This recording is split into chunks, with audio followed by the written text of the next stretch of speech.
Meus queridos irmãos, eu vos saúdo com a graça e a paz que vem da parte do nosso Senhor Jesus Cristo. Amém. Também saúdo a todos que estão nos visitando nesta noite. É um prazer tê-los aqui, nesse momento de culto e especialmente nesse momento da pregação da palavra. Eu convido que todos abram suas Bíblias em 1 Tessalonicenses, capítulo de número 5. Primeira carta de Paulo aos Tessalonicenses, capítulo 5. Nós vamos dar continuidade à pregação que temos feito nesta carta do Novo Testamento. E dar continuidade ao sermão que começamos na ocasião anterior, em que eu dividi na primeira metade, agora iremos ver a segunda metade.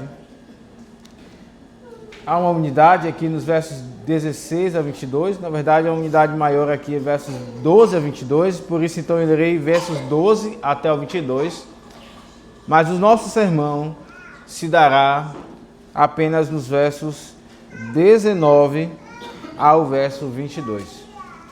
Então o texto do sermão de hoje, 1 Tessalonicenses capítulo 5, versos 19 a 22. Mas eu lerei a partir do verso 12, eu peço que você acompanhe com a merecida atenção, inclusive as crianças, lembrando-se que esta é a palavra do Senhor, assim está escrito. Verso 12. Agora vos rogamos, irmãos, que acateis com apreço os que trabalham entre vós, os que vos presidem no Senhor e vos admoestam, e que os tenhais com amor, em máxima consideração, por causa do trabalho que realizam. Vivei em paz uns com os outros. Exortamo-vos também, irmãos, a que admoesteis os insubmissos, consoleis os desanimados, ampareis os fracos e sejais longânimos para com todos. Evitai que alguém retribua a outrem mal por mal, pelo contrário, segui sempre o bem entre vós e para com todos. Regozijai-vos sempre, orai sem cessar, em tudo dai graças, porque esta é a vontade de Deus em Cristo Jesus para convosco. Não apagueis o espírito, não desprezeis as profecias, julgai todas as coisas, retende o que é bom, abstende-vos de toda forma de mal. Amém. Vamos mais uma vez orar? Nosso Deus e nosso Pai que está nos céus, nós mais uma vez oramos a Ti, mais uma vez suplicando por este momento. Pedimos que nesta hora da profecia, não como nos dias de Isaías, em que um homem era separado para dizer as palavras inspiradas do Senhor, palavras que vinham do alto, em que o homem se levantava dizendo: assim diz o Senhor. Homens separados para esse fim. Mas hoje ainda ouvimos a profecia escrita. Esta é a hora da proclamação desta mesma. E pedimos, ó Deus, que nos dês o Teu Espírito, mesmo Espírito que usou os profetas, use o vaso de barro para proclamar a Tua vontade, de forma adequada à Tua vontade, ó Deus. De forma adequada a cada um que está aqui ouvindo nesta noite, desde as crianças aos mais velhos, que o Senhor também conceda o Espírito que ilumine as mentes, ó Deus, de cada um que serve nesta noite, que o Espírito ilumine, esclareça, quebrante o coração como oramos, que o mesmo Espírito dê vida àqueles que estão nesta noite aqui e não têm a Tua palavra como regra de vida. não tenha Cristo como aquele único seu Salvador e Senhor. Que o mesmo Espírito sopre em seus corações, como soprou naquele vale dos ossos secos, e dê vida àqueles que aqui estão sem Jesus. Faz isso, ó Deus, em nome de Cristo, de forma bondosa e graciosa. Nós assim oramos em nome de Jesus. Amém. Meus irmãos, como eu disse, na última ocasião nós começamos a pregar essa porção, versos 16 a 22, sobre o seguinte tema, sendo guiados pelo Espírito. Sendo guiados pelo Espírito. E vimos na última ocasião como, de fato, o Senhor nos fala aqui, tanto a respeito de uma vida particular, digamos assim, sendo guiado pelo Espírito, quanto a respeito da experiência do culto, sendo também guiado pelo Espírito. Então vimos até o verso de número 18, uma vida particular sendo guiado pelo Espírito. Então vimos aqui esses imperativos curtos, mas igualmente preciosos para a igreja. Regozijai-vos, ou seja, alegrai-vos sempre, em toda ocasião estejam alegres. E falamos como isso é difícil, é um desafio, mas é um mandamento, e em Cristo, por causa do Espírito, é possível. Falamos também orar sem cessar, um mandamento, em toda ocasião. E no verso 18, também falamos, em tudo dai graças, ou seja, deve haver uma gratidão no coração do crente, em toda ocasião. E falamos inclusive de luto, falamos inclusive de situações de desafios na vida. É isso que a Bíblia está dizendo, em tudo, não por tudo, não pelo pecado, quando alguém nos ofende, nos traz o mal, mas em tudo, em todas as ocasiões, dê graças, seja agradecido. Ora, nós falamos isso porque vimos como Deus, Ele não nos faz tão mal quanto nós merecemos, ou melhor, Ele não nos faz experimentar tanta humilhação e dor quanto nós mereceríamos. Como Deus, Ele nos faz, Ele nos cerca de pessoas que nos auxiliam na dor, na dificuldade. Como Ele nos dá o Espírito, e muitas outras situações aqui nós colocamos, motivos para dar graças em meio à dor. Então, falamos disso, e aqui falamos da vida guiada pelo Espírito de forma pessoal, né, digamos assim. Mas o texto, ele continua. O mesmo Espírito que opera a alegria, que é parte do fruto do Espírito, está lá em Gálatas 5. O regozijo é a alegria. Né? O mesmo Espírito que nos auxilia na oração, o mesmo Espírito que provoca a gratidão, é o mesmo Espírito que agora Paulo, ele dá essas seguintes ordens: não apagueis o Espírito, não desprezeis as profecias, que iremos ver, que era um dos dons do Espírito. E como lidar com as profecias, ele fala isso até o verso 22.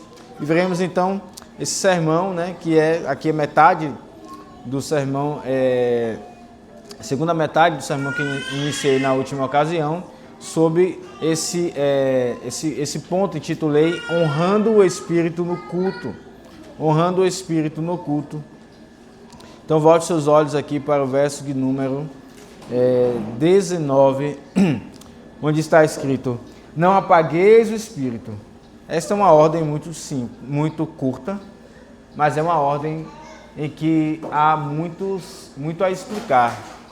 Diferente daqueles 3 versículos que falamos na última ocasião, em que não havia tanto o que explicar, aqui nós vemos uma necessidade maior de explicação. Não apagueis o Espírito. Embora não seja uma tradução errada, irmãos, de forma alguma, porque o autor de forma alguma está aqui dizendo que alguém tem o poder de aniquilar a ação do Espírito Santo. Isso não é verdade, não é isso que está escrito, porque o Espírito é Deus, é o Senhor, e Ele é soberano, Então nenhum ser humano tem o poder de aniquilar a ação do Espírito. Não é nesse sentido que o texto está dizendo: não apagueis o Espírito. Por isso eu prefiro uma outra tradução possível, que é a seguinte: não sufoqueis o Espírito. A ideia aqui é exatamente de uma chama. E se você sufocar essa chama, você irá limitar ainda mais o oxigênio que alimenta a chama. E a ideia é que essa chama irá cada vez mais enfraquecer até que ela apague. Por isso a tradução: não apagueis o Espírito. Porém, ninguém consegue apagar o Espírito Santo. Ninguém consegue perder o Espírito Santo, uma vez tendo sido chamados por Cristo. O Espírito passa a habitar em nós. E o próprio Cristo falou: aqueles que o Pai me deu estão nas minhas mãos, e das minhas mãos ninguém arrebatará. Ele falou isso em João. Então não há como alguém dormir crente e acordar não crente. Não há como alguém dormir com o Espírito e acordar sem o Espírito. Então, nesse sentido, o Espírito não é apagado, pelo contrário, ele continua lá. É isso que quero dizer. Mas a grande verdade, irmãos, mas ainda nós devemos nos perguntar: então como é possível sufocar o Espírito?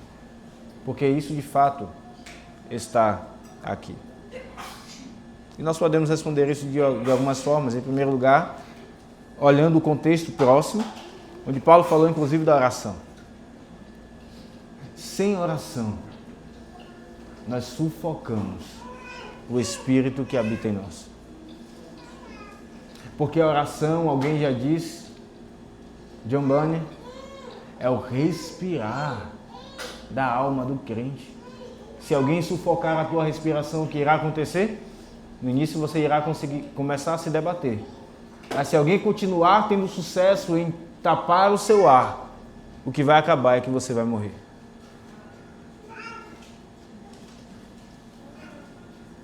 Assim, sufocando a nossa alma, nós sufocamos o Espírito. Sem oração, nós sufocamos o Espírito. E mais uma vez eu pergunto: como vai a sua vida de oração diária? Você tem buscado a Deus em oração ou você tem sido engolido pelos inúmeros compromissos, tanto que você pensa que deve ter, quanto que o mundo te impõe? E você não prioriza a comunhão com Deus. O outro lado também é verdade. Quando nós nos dedicamos à oração, nós sentimos as nossas almas respirando. Nós sentimos o vigor do Espírito em nós. Nós andamos com firmeza. E como isso é maravilhoso. Por isso a Escritura nos dá essa ordem: não sufoqueis o Espírito. Deixar a oração é sufocar o Espírito. Quando deixamos a oração, sufocamos o Espírito. Quando nos entregamos à murmuração ácida e infeliz, nós também apagamos, nós também sufocamos o Espírito. E é uma outra coisa que Paulo falou aqui: em tudo dai graças. Mas se eu não dou graças, inclusive pelo sofrimento, ou melhor, no sofrimento que Deus tem trazido soberanamente à minha vida, eu vou me tornar uma pessoa ácida, uma pessoa que ofende as outras gratuitamente a qualquer momento. Eu irei me tornar uma pessoa seca, infeliz. E o Espírito que opera a alegria em nós irá ser sufocado. Como não sufocar o Espírito? Como sufocar o Espírito? É o que nós não devemos fazer, deixando a oração. Em segundo lugar, entregando-se à murmuração ácida e infeliz. Em terceiro lugar, deixando a palavra de Deus. E Paulo também fala sobre... Nós vamos falar sobre isso aqui, quando ele fala das profecias. Quando nós abandonamos a palavra de Deus, irmãos. E isso é em especial no culto. Quando eu deixo de ouvir a pregação, e eu não estou falando de pregação gravada, isso edifica a alma, com certeza. E graças a Deus, pelo YouTube, quando temos bons sermões, graças a Deus, por todos os meios, mídias que temos hoje. Mas nenhum deles substitui este momento aqui. A palavra pregada. Então, quando nós abandonamos a palavra pregada, isso está cada vez mais comum hoje, quando algumas pessoas deixam de cultuar para ouvir sermões em casa, ou deixam de cultuar por outro motivo não justo diante de Deus, se é um crente, está apagando o Espírito, está sufocando o Espírito, porque a palavra nos alimenta, é pão para as nossas almas. Como sufocar o Espírito?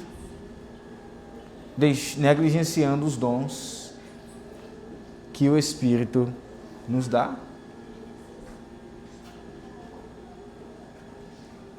Abra sua Bíblia em 1 Coríntios 12, versos 7 a 11.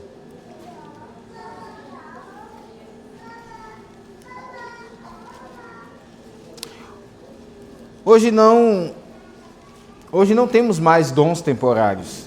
Esses que iremos, uma parte daqueles que iremos ler aqui. Mas nós precisamos entender que quando Paulo escreve a esses irmãos em Tessalônica, eles estão num tempo em que haviam dons temporários. Isso está em 1 Coríntios, capítulo de número 12. Abra sua Bíblia lá. O texto diz assim, no verso de número 4, ora, os dons são diversos, mas o Espírito é o mesmo. E também a diversidade nos serviços, mas o Senhor é o mesmo. Agora veja o verso número 7, a manifestação do Espírito é concedida a cada um visando um fim proveitoso. Porque a um é dada, mediante o Espírito, a palavra da profecia, e aqui ele começa a dizer os dons, a palavra da sabedoria. A outro, segundo o mesmo Espírito, a palavra do conhecimento, a outro, no mesmo Espírito, a fé. A fé é um dom. Não é isso que Paulo diz em Efésios 2? Isso não vem de vós, é dom de Deus. A fé é um dom carismático. Quando falamos de dom carismático, falamos de um dom que o Espírito dá. Isso não é tão falado hoje, não é? Mas a fé é um dom carismático, que o Espírito opera, não vem de nós. A lista continua, no verso 9. E a outro, no mesmo Espírito, os dons de curar, e aqui começam os dons temporários, que hoje não mais existem. A outro, as operações de milagres, a outro, profecia, a outro, discernimento de espíritos, a um, variedade de línguas, a outro, capacidade para interpretá-las. Mas um só e o mesmo Espírito realiza todas essas coisas, distribuindo-as como lhe apraz a cada um individualmente. Ora, então veja, todos esses dons que lemos são operações do Espírito. E quando aqueles irmãos ali negligenciavam esses dons, eles sufocavam o Espírito que operava esses dons. Não temos tempo aqui, irmãos, mas quando olhamos para Atos capítulo 2, um texto muito falado sobre a vinda do Espírito Santo, ali então está aquilo que ficou chamado de Pentecostes. O Espírito Santo vem, uma promessa feita no Antigo Testamento, e ali há o dom de línguas sendo manifestado, mas não um dom de línguas como é chamado hoje. O dom de línguas, de fato, porque havia línguas e idiomas sendo falados. E você pode ler em sua casa depois, capítulo 2 de Atos, quando eles ouvem, então, galileus, que eram homens muito simples de instrução, muito limitados de instrução, que talvez até com dificuldade falavam o seu próprio idioma, não eram homens cultos da língua, da sua própria língua. Eles ouvem, então, galileus falando outros idiomas.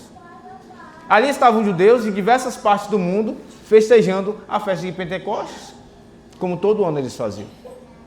E então, eles ouvem falar e eles entendem.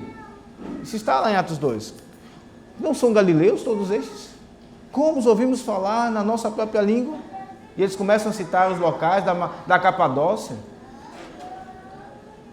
e outros da Média e de outros lugares. E como os ouvimos falar na nossa própria língua as grandezas de Deus. Ora, se eles dizem isso é porque eles entendiam o que estava sendo falado. Era o Espírito dando. Ali aquele momento, irmãos, é peculiar, é maravilhoso. Porque até então o Evangelho estava basicamente limitado à nação dos judeus. Pouquíssimos não-judeus conheciam o Evangelho. Falamos até disso pela manhã hoje. Ruth, a Moabita, eles são até destacados, né? O tanto que era incomum um não-judeu conhecer o Evangelho. E ali agora, então, o Senhor Deus quer espalhar o Evangelho por todo mundo. E como um judeu iria pregar o Evangelho se ele não conhecia outras línguas? Vem o dom de línguas. Como Deus é sábio. O Espírito operava esse dom. O Espírito operava o dom de cura, que era algo para chancelar, para identificar homens que o Espírito Santo usou para anunciar o Evangelho. Cristo curou muitas vezes e as pessoas afluíam para Ele e começavam a prestar atenção na mensagem que Ele pregava. Foi assim também com os apóstolos. Perceba o dom de cura, inclusive ali naqueles dias que realmente acontecia. Até Pedro, com a sua própria sombra, curava. O dom de cura tinha não fim em si mesmo, mas ele era como se fosse um auxílio para que as pessoas fossem atraídas para ouvir a palavra. E era o Espírito quem operava o dom de curas. Talvez você ouviu essas palavras e disse, não, mas hoje não acontece mais isso. Não, hoje não acontece mais isso. Não como antes. Isso não significa que um crente não será atendido em sua oração com relação à cura, a uma doença de alguém. Porque o Senhor Jesus disse mesmo que aquilo que vocês pedirem em meu nome será concedido. Obviamente, segundo a vontade dele. Então é possível e é totalmente lícito que nós oremos pela saúde de alguém e essa pessoa venha a ser curada. E se isso acontecer, foi o Espírito Santo quem curou ela. Mas isso não é dom de cura. O dom de cura era o que os apóstolos faziam. A sombra de alguém não cura mais um enfermo hoje. Felizmente, alguns impostores nas televisões dizendo que essas coisas acontecem. Mas nós sabemos que são golpes. Isso não acontece mais hoje. A verdade, irmãos, é que esses dons são temporários. Eram temporários. Eles tinham um objetivo enquanto a Bíblia não estava totalmente escrita. Mas ela foi escrita. João já escreveu o Apocalipse. E nós não precisamos mais desses dons. Mas nós ainda temos dons do Espírito. A fé é um dom do Espírito. E então esta palavra também é para nós. Não apague a fé. Quando você negligencia a fé, você sufoca a ação do Espírito. Irmãos, como nós negligenciamos a fé tantas vezes? Quando nós queremos viver pela vista e não pela fé, nós estamos sufocando o Espírito. Quando olhamos, por exemplo, para a nossa conta financeira e não vemos tanto dinheiro e ficamos nervosos, nós estamos vivendo pela vista e não pela fé. Quando vem a enfermidade, ou quando acontece greves de caminhoneiros e as pessoas ficam agoniadas, querendo comprar tantas coisas, desesperadas porque o preço das coisas vai subir, a gasolina sobe, então tudo o resto sobe. Nós estamos vivendo pela vista e não por fé. Estamos apagando, estamos sufocando a ação do Espírito.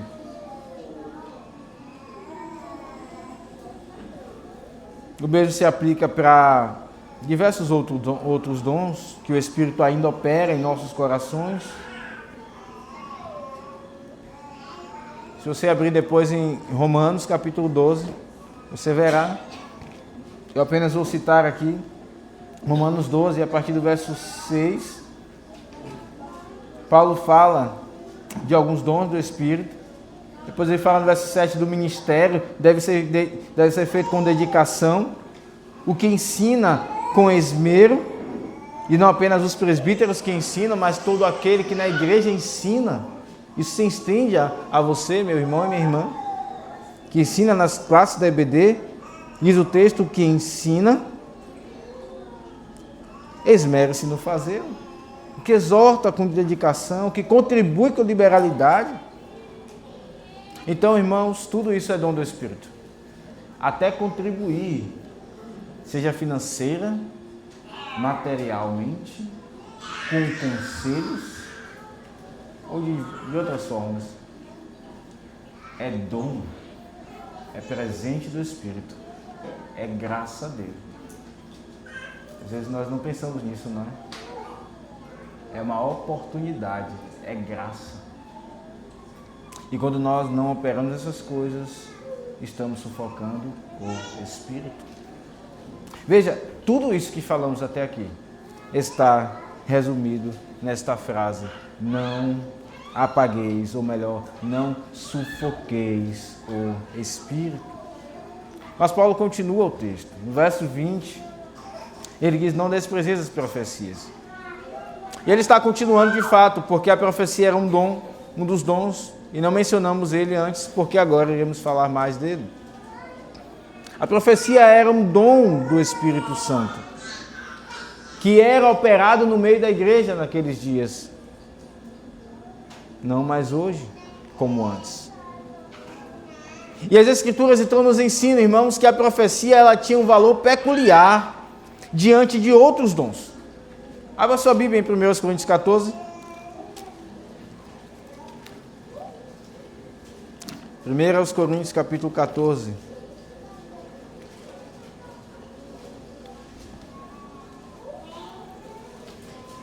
Verso 1.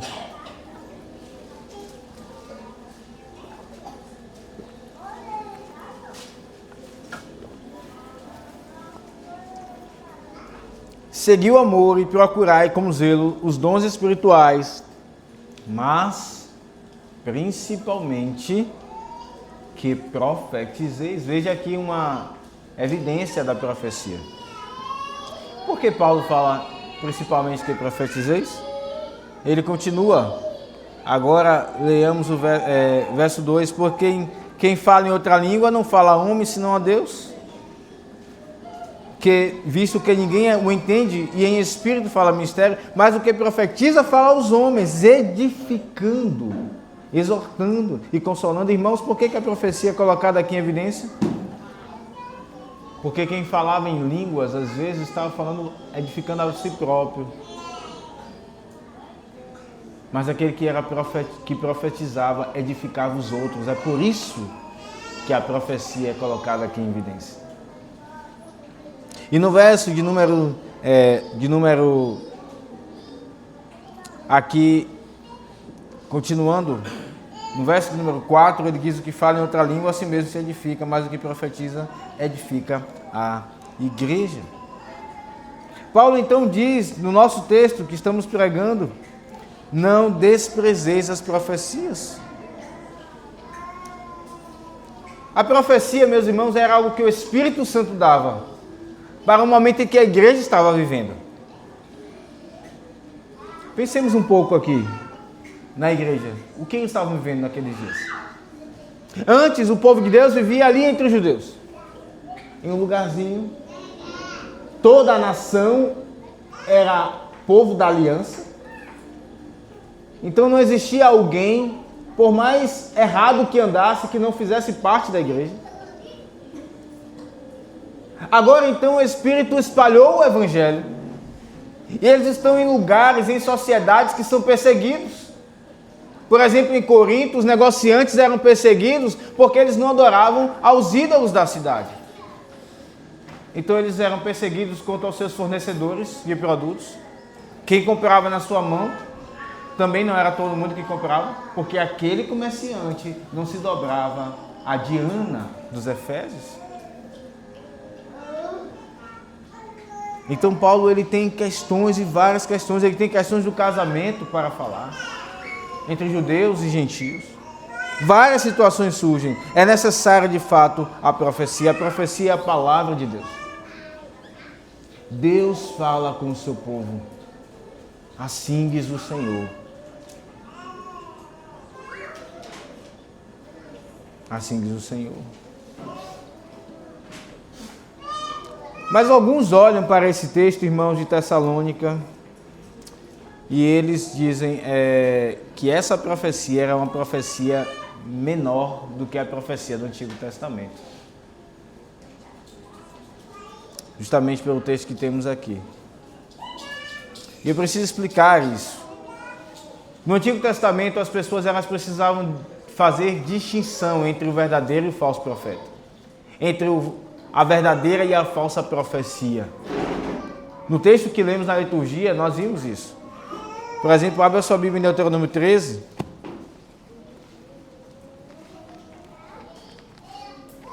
Deuteronômio capítulo 13.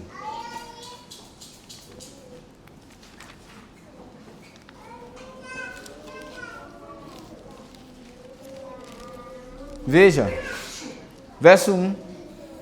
Quando o profeta ou sonhador se levantar no meio de ti, te anunciar um sinal. Eles fizeram um sinal de profecia, de profeta, como se fosse um profeta verdadeiro. E suceder o tal sinal, o prodígio que te houver falado, e disser, vamos após outros deuses que não conheceste, se vamos, não ouvirás as palavras desse profeta ou sonhador, porquanto o Senhor vosso Deus vos prova. Para saber se amais o Senhor vosso Deus de todo o vosso coração, de toda a vossa alma. Se viesse um falso profeta, chamando o povo para adorar a ídolos, aquilo que claramente quebra a palavra de Deus. E as nações daqueles dias, inclusive, não somente hoje, mas muitas tinham imagens em seus cultos e adoravam a ídolos. E ele então disse, se algum profeta vier dizendo, venha, vamos adorar. O Senhor diz, cuidado, o Senhor vos prova, não vá. Ainda que ele faça um sinal, isso pareça vir de Deus, não siga. Veja, o povo está sendo ensinado a discernir entre o falso e o verdadeiro profeta. Entre a falsa e a verdadeira profecia.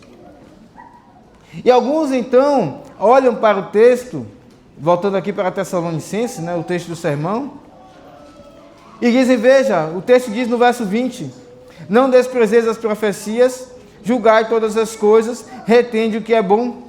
Alguns dizem então, olha, os profetas daqueles dias se levantavam, traziam profecias, e aqueles irmãos de Tessalônicas tinham que julgar a profecia.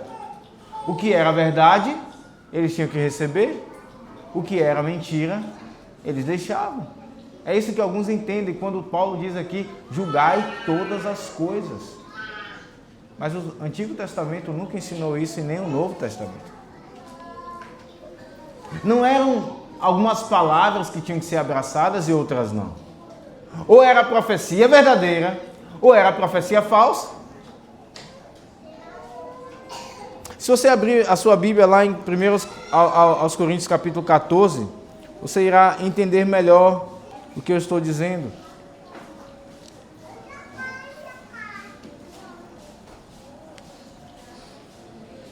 Primeiros Coríntios 14, verso de número 26. Veja que Paulo diz àquela igreja. Que fazei, pois, irmãos, quando vos reunis, um tem salmo, tudo isso aqui é dom do Espírito, um tem salmo, outro tem doutrina, e este traz revelação, aquele outro língua, e ainda outro interpretação, seja tudo feito para edificação. Verso 29, acompanhe. Tratando-se de profetas, falem apenas 2 ou 3 e os outros julguem. Se porém vier revelação a outro que esteja sentado, cale-se o primeiro, porque todos podereis profetizar um após o outro, para todos aprenderem e serem consolados. Os espíritos dos profetas estão sujeitos aos profetas. E então ele termina, no verso 40, tudo porém seja feito com decência e com ordem. O que Paulo está dizendo à igreja em Corinto? Quando ele diz, aqui no verso 29, tratando-se de profetas, falem apenas 2 ou 3 e os outros julguem. Ele não está dizendo julguem a profecia e fiquem com o que é verdadeiro, né? Alguns até usam algum outro versículo, né? Retenham o que é bom, inclusive é o texto de Tessalonicenses, retenham o que é bom, o que é mal, deixe. Não é isso que Paulo está dizendo. Julgar aqui significa, irmãos, discernir e ordenar para que cada um falasse na ordem e não houvesse confusão. É isso que Paulo está aqui dizendo. Para que houvesse uma divisão coerente nas falas, e é exatamente isso que ele está dizendo aqui no verso 29, fale 2 ou 3, que houvesse ordem e decência.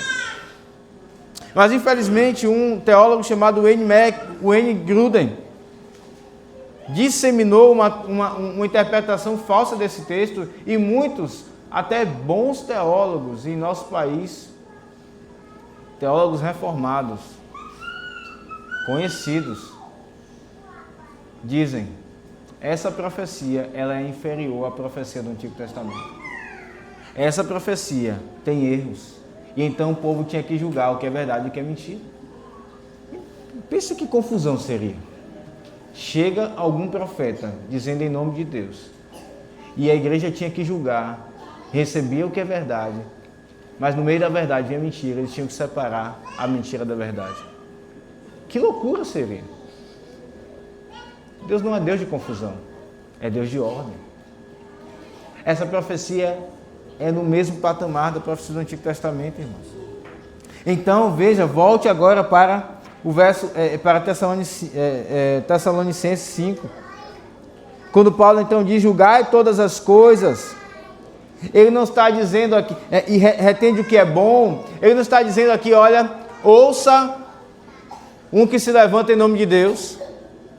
E você vai como alguém que separa o tomate e a salada, uns que comem o tomate, outros não comem cebola. Você separa o tomate da cebola e come o que você gosta.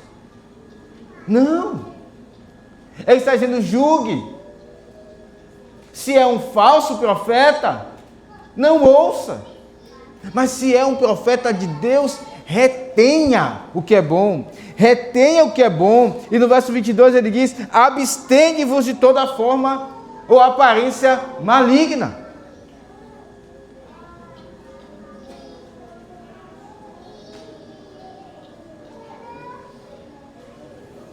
Perceba bem isso. Com a mesma força com a qual nós devemos repelir, essa é a ideia aqui no verso 22, a aparência, a forma do mal, a forma maligna. E era Satanás quem levantava os falsos profetas no meio do Antigo Testamento e do Novo também. Da mesma forma que nós devemos repelir a falsa profecia, com a mesma força nós devemos reter a verdadeira profecia. Isso era verdade para aqueles irmãos com relação à profecia que era na mesma categoria do Antigo Testamento. Hoje, embora não tenhamos profecia como naqueles dias, meus irmãos, nós temos a profecia escrita. Você quer ouvir uma profecia de Deus? Busque uma igreja que seja fiel às Escrituras. E um homem atrás de um púlpito, um homem pecador, mas um homem separado para aquele ofício, atrás de um púlpito que se preparou para aquela pregação. Abrir a Bíblia e falar fielmente a palavra de Deus, ele estará profetizando. Ele estará explicando a profecia escrita. Essa é a única profecia que temos hoje, não há mais outra.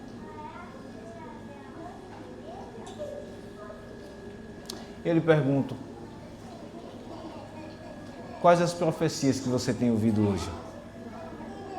Quais as mensagens que você tem buscado hoje? Meu querido, Você tem buscado mensagens que façam com que você se sinta melhor, afagado em seu ego? Você tem buscado profetas que dizem assim: você é o ponto fraco de Deus? Você já ouviu isso? Vez por outra, esse falso profeta vem a Manaus. Ele está pelo país. Você é o ponto fraco de Deus. Volte-se para dentro de si mesmo. Você é bom. Confie em você. Você consegue. Meus queridos, isso tudo parece muito bom. Mas é falsa profecia, não vem de Deus. Porque quando Deus manifestou a sua bondade, Ele não pegou um pecador, Ele enviou o seu Filho na cruz. Um homem perfeito e impecável para salvar o seu povo.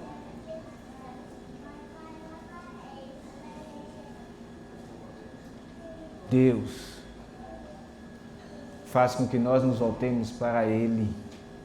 O movimento é se voltar para Ele, é olhar para a cruz, é tirar os olhos de nós mesmos. Isso é tão verdadeiro, tanto no sentido de pensar que eu sou bom demais, quanto no sentido de pensar que eu sou tão pecador que Cristo não pode me salvar. Tanto um quanto o outro só olha para si mesmo. Mas o Evangelho nos faz olhar para Cristo. Ele é a salvação. Ele é a bondade de Deus. Em nós não há bem algum. Leia depois Romanos 3. É isso que está escrito lá. Não há ninguém que faça o bem, nenhum sequer. Todos pecaram e eles carecem da glória de Deus.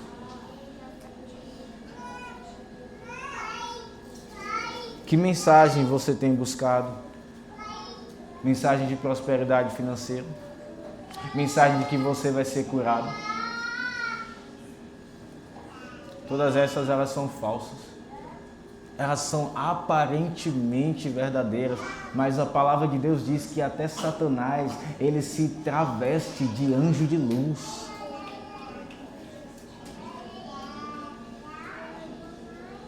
Muitas igrejas estão cheias de pessoas atrás de mensagens como essa.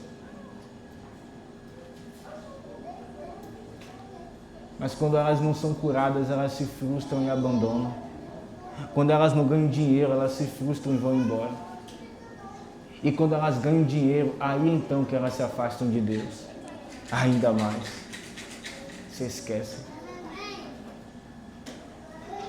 Qual mensagem você tem buscado? Você tem buscado abstinência de toda forma maligna. E ao mesmo tempo, retido o que é bom. Veja, irmãos, só há duas mensagens. O texto é claro.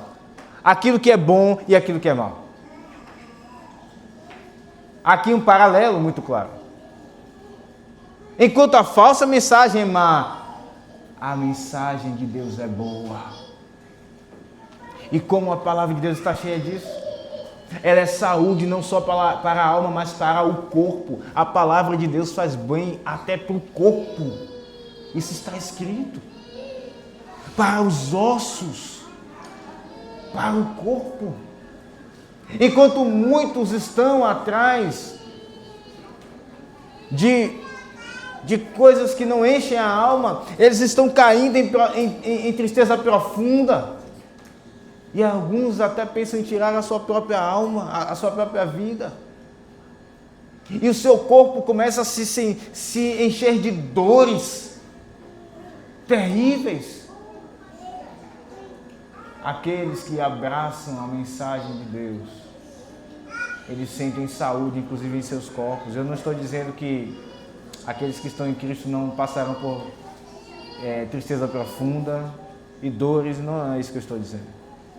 Mas é que o Evangelho oferece libertação para o crente de todas essas coisas más. Como você tem ouvido a pregação nesta igreja? Você tem ouvido como alguém que escolhe uma refeição no cardápio e você então, às vezes, vem no seu prato algum tempero que você não gosta, então você separa assim no canto do prato e fica com aquilo que você quer. Veja, não é isso que o texto está nos ensinando, quando diz julgai todas as coisas. A menos que seja uma coisa pecaminosa sendo dita. Com a mesma força que você deve repelir o que é mal, você deve reter o que é bom.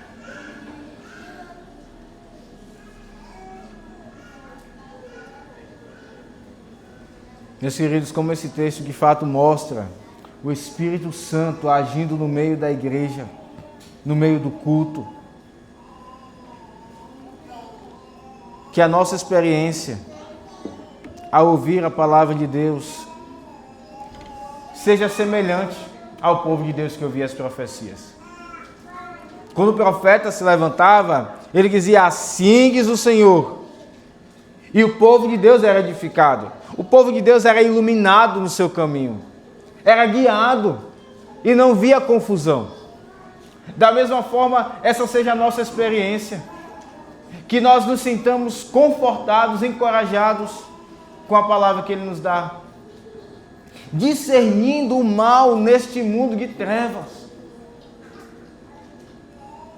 E vivendo em saúde, crescendo cada vez mais. Não sufoquemos o Espírito. Não desprezemos as profecias. Retenhamos o que é bom. E nos abstenhamos daquilo que é mal, daquilo que tem a aparência do mal. Que Deus nos abençoe. Que Ele edifique a sua igreja. E se você está aqui nesta noite e você tem até uma admiração pela palavra de Deus, eu imagino que sim, por estar aqui. Mas você não tem a palavra de Deus como a regra da sua vida. Cristo te chama hoje para que você se entregue a Ele, que Ele seja Senhor da sua vida, porque Ele te dá o ar para respirar. Ele te dá a comida que você come todos os dias. Mas você não tem vivido para a glória dEle. Se renda a Ele e você experimentará Deus falando com você de forma simples, exatamente como era Cristo. Um filho de carpinteiro. Aqueles que olhavam e diziam: nós conhecemos ele, este é o filho de José, de Maria. Que é ele falando essas coisas? Mas ali estava Deus encarnado. Da mesma maneira, você possa abrir a sua Bíblia em casa e especialmente ouvir a pregação no culto, nesse momento tão simples, que não há nada de muito grande aos olhos. E você experimente Deus em sua vida. Que Deus te abençoe. Amém. Vamos ficar de pé.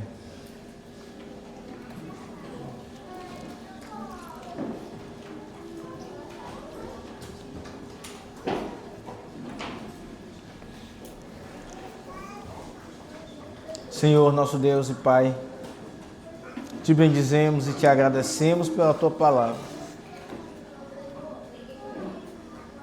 Ó Deus, edifica a tua igreja com a profecia escrita, sendo explicada, proclamada, a vox Dei, como ouvimos na teologia reformada, a voz de Deus. Salva aqueles que estão aqui sem Cristo, ó Deus. Desesperados, desanimados, ou até mesmo endurecidos contra Ti. O Senhor sabe como cada um está aqui. Que o Senhor salve e os encha de Ti mesmo. Em nome de Jesus, assim oramos. Amém.